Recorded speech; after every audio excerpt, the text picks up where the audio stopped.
Magandang hapon mga ka-happy hour. Narito ang mga balita para sa MBC TV Network News Update 3 PM edition.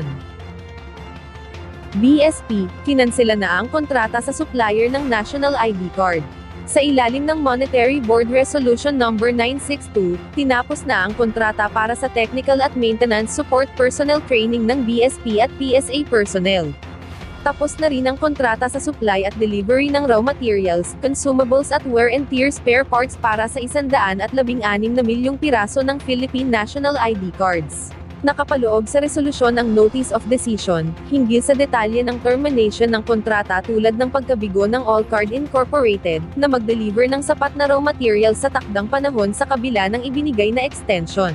Bigo rin ng ACI sa maintenance ng production machinery, bunga ng kawalan ng spare parts habang hindi rin ito natupad ang kanilang obligasyon sa ilalim ng kontrata. Samantala, bakunahan sa mga baboy versus African swine fever, aarangkada na. Target ng Department of Agriculture na unahin sa controlled vaccination ang Lobo, Batangas na itinuturing na ground zero sa ASF outbreak.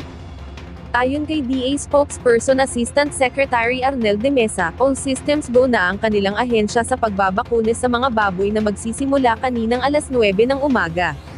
Unang mabibigyan sa 10,000 bakuna ang mga baboy na nagnegatibo na sa ASF testing.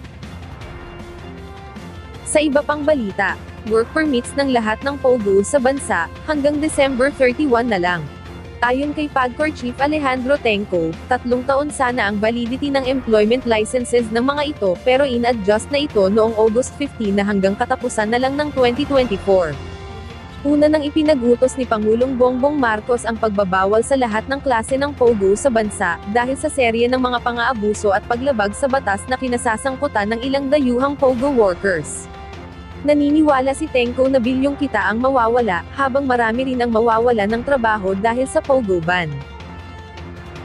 Paalala sa mga motorista. Matapos ang rollback sa presyo ng mga produktong petrolyo, asahan ang taas presyo nito sa mga susunod na linggo, sa darating na bare months. Ayon sa Department of Energy, narito ang mga sumusunod na dagdag sa presyo ng mga produktong petrolyo, epektibo sa Martes, September 3. Nasa 20 hanggang 45 centavos sa presyo ng gasolina, pero sa produkto ng diesel, walang adjustment hanggang tumaas na ay nasa 20 centavos, habang 45 hanggang 55 centavos naman sa kerosene.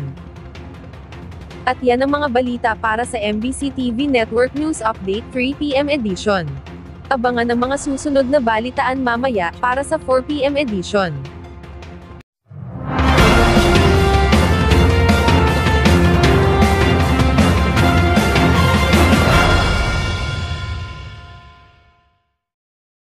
Mga ka-happy hour, kung gusto mong manood ang mga balita sa MBC TV Network News Update, mag-subscribe sa aming YouTube channel, i-like ang aming Facebook page, at i-follow sa aming TikTok account.